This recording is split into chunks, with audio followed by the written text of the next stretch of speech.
Cerca de 90 alunos continuam acampados na Escola Miguel Naquede, na zona sul de São José dos Campos. Eles são contra a reorganização da rede estadual de ensino. O Tribunal de Justiça de São Paulo deve julgar a reintegração dos prédios na próxima segunda-feira. Na audiência de ontem, o secretário da Educação, Hermann Wurwald, reafirmou que o projeto de unificar os ciclos está mantido para 2016, mas disse também estar aberto a debates com a comunidade. Na região, as mudanças vão afetar 25 escolas em 7 cidades. A sexta-feira começou com chuva, trovoadas e ventania devido à frente fria que já chegou à região. E a previsão para o fim de semana é de tempo mais fechado ainda.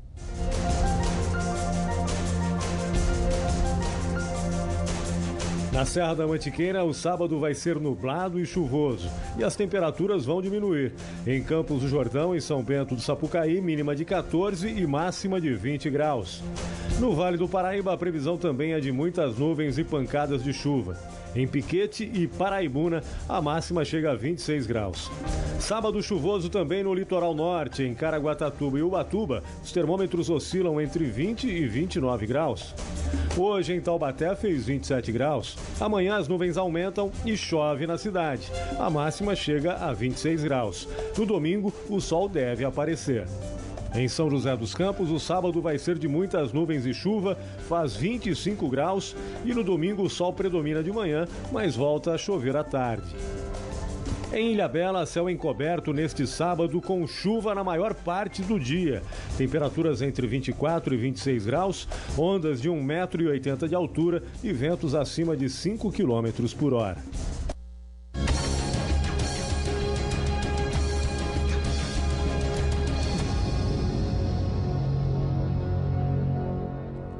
A transposição do Rio Paraíba para o sistema Cantareira e medidas de controle para a crise hídrica foram discutidas esta semana durante seminário em São José dos Campos. Foram apresentadas também novas tecnologias para evitar a escassez, mas segundo especialistas ainda é cedo para comemorar. Como lidar com a crise hídrica? Quais as ameaças para o Rio Paraíba do Sul?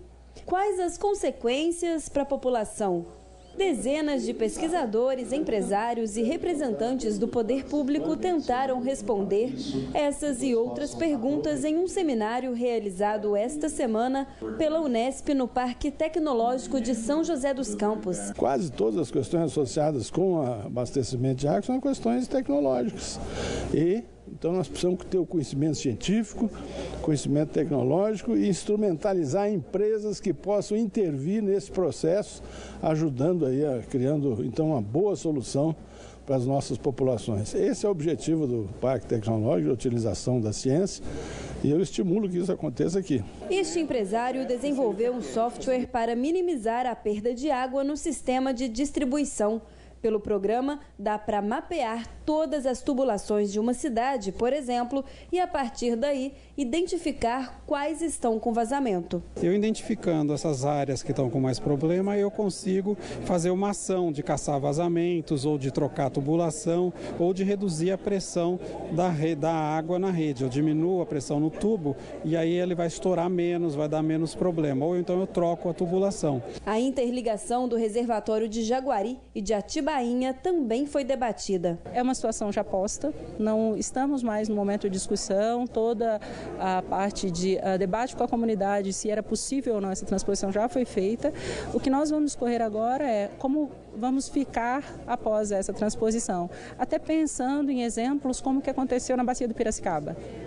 Alguns anos depois, como é que fica um território ao qual já compromete o seu recurso com outra demanda em outros municípios. Dados da ANA, a Agência Nacional de Águas, revelam que 2014 e 2015 foram os piores dos últimos 15 anos em que o sistema hidráulico do Rio Paraíba do Sul foi monitorado. O volume útil dos reservatórios chegou a ficar inferior a 10%. Segundo os especialistas, a situação deve melhorar um pouco no ano que vem, mas ainda é cedo para comemorar. Encher com esse verão é praticamente impossível. possível, mas pela operação que está sendo feita pelos órgãos envolvidos, a tendência é ir recuperando ano a ano um pouco mais de água nesses reservatórios. Nesse verão não, mesmo que chova um pouco acima da média, mas não é possível que haja um enchimento deles. Um caminhão carregado de abacaxis tombou hoje à tarde no quilômetro 61 da Via Dutra, em Guaratinguetá. O acidente foi sentido São Paulo. Várias pessoas invadiram a rodovia para pegar a fruta, que ficou espalhada na pista. O trânsito ficou lento no local. Ninguém se feriu. Hoje é o Dia da Consciência Negra e mais de 1.000 municípios brasileiros decretaram feriado, incluindo São Paulo, capital. Muitos motoristas pegaram a estrada para aproveitar o final de semana prolongado. Na Via Dutra, em Taubaté, o trânsito ficou lento sentido Rio de Janeiro. Até a meia-noite, cerca de 280 mil carros são esperados na rodovia. Na Tamoios devem passar cerca de 70 mil veículos em direção ao litoral norte. Na Oswaldo Cruz, a previsão é de 26 mil carros. Já a rodovia Floriano Rodrigues Pinheiro deve ser o caminho de 29 mil motoristas em direção a Campos do Jordão. A mudança do tempo exige cautela redobrada. Diminui a questão do atrito do pneu, ou seja, o motorista deve adequar a velocidade à questão da rodovia e a questão de neblina também. Nós temos pontos de serra aqui, Tamoios, Floriano, Oswaldo Cruz. Na rodoviária improvisada de Taubaté, 3.000 passageiros devem embarcar entre hoje e amanhã. Número 40% maior que em dias normais. A prefeitura tinha prometido reabrir o terminal parcialmente ontem, mas adiou para dezembro. Por enquanto, no lugar dos ônibus, andaimes. E nem sinal de passageiros. Somente homens trabalhando na recuperação do telhado. O embarque e desembarque continua assim. Isso é uma calamidade, uma pouca vergonha. Dá até medo você ver isso aqui. Não é lugar pra gente, um cidadão, vir pegar um ônibus aqui. Dona Nilza está indo para São Paulo visitar a filha e ficou indignada com a situação da rodoviária. Aqui tá péssimo. Como que deixam a gente no estacionamento? Se dá uma chuva, todo mundo molha. O Dia Nacional da Consciência Negra lembra a morte de Zumbi dos Palmares, símbolo da resistência contra a escravidão, abolida no Brasil há 127 anos. Mas até hoje, os negros ainda sofrem discriminação em um país onde a maioria é afrodescendente.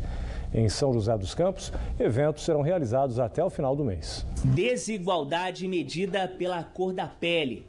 E o preconceito persegue e persiste. Eu trabalhei muito tempo como recepcionista e secretária e o meu currículo era avaliado, eles gostavam muito do currículo e na parte da entrevista eles arrumavam algumas desculpas e frisavam que era necessário para a vaga boa aparência.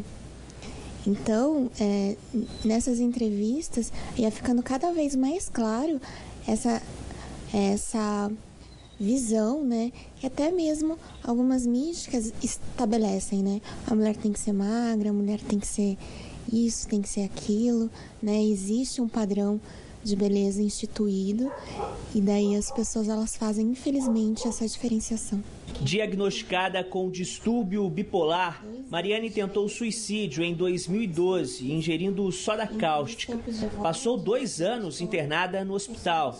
Foram 18 cirurgias e graves sequelas, como a perda do esôfago. Essa experiência transformadora de sofrimento e superação vivida pela Mariane foi escrita e confessada nesses 2 cadernos. Os textos desses diários foram reunidos nesse livro, Metamorfose em Palavras, lançado em fevereiro. Eu costumo dizer que as palavras me curaram.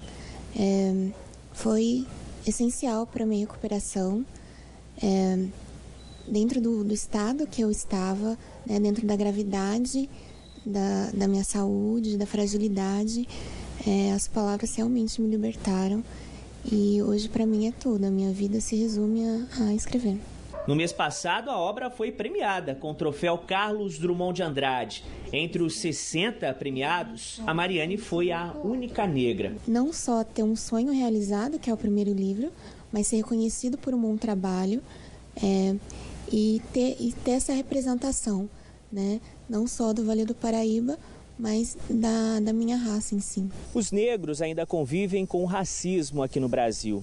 E conquistas, como essa aí da Mariane, mostram a luta que acontece diariamente para romper com o preconceito. De acordo com o IBGE, o salário dos negros comparado com o dos brancos chega a pouco mais da metade. E no Brasil morrem mais negros do que brancos por arma de fogo. A diferença chega a 150%. Para essa doutora em História Social da Univap, o Brasil precisa investir em políticas como as cotas para diminuir os estragos causados por 350 anos de escravidão. Eu acredito na educação, na conscientização, no trabalho que os professores podem fazer em sala de aula. Assim, em termos de costume, é uma coisa mais difícil, porque é um processo muito longo, você mudar, por exemplo, a mentalidade, aquilo que está arraigado na sociedade brasileira. Mas só por meio de muita discussão, de muita conscientização, de muita educação, que eu acho que nós vamos conseguir superar o racismo no Brasil. No Centro da Juventude, em São José dos Campos, o público pode conferir a exposição Heróis de Todo Mundo. São 60 brasileiros como Chica da Silva, Machado de Assis, Chiquinha Gonzaga e o ícone da luta contra a escravidão, Zumbi dos Palmares, retratados em cartazes com a história e a contribuição deles para diminuir o preconceito contra os negros. No espaço também está reunido um acervo com mais de 200 livros que trazem a cultura e a culinária dos afrodescendentes. Essa exposição traz aqui o espírito do Projeto Batalá, que é exatamente combater a ignorância com o conhecimento. Essa exposição traz a vida de 60 negros brasileiros que mudaram o mundo, por isso são heróis do mundo, né? Eles combateram o preconceito com arte, a intolerância com poesia, né? E foram fundamental para que a cultura brasileira seja o que é hoje. No próximo bloco tem as notícias do esporte e a agenda cultural, que está bem eclética, hein? Vai do rock ao rap. É daqui a pouquinho, horário de verão, 7h11, a gente volta já já.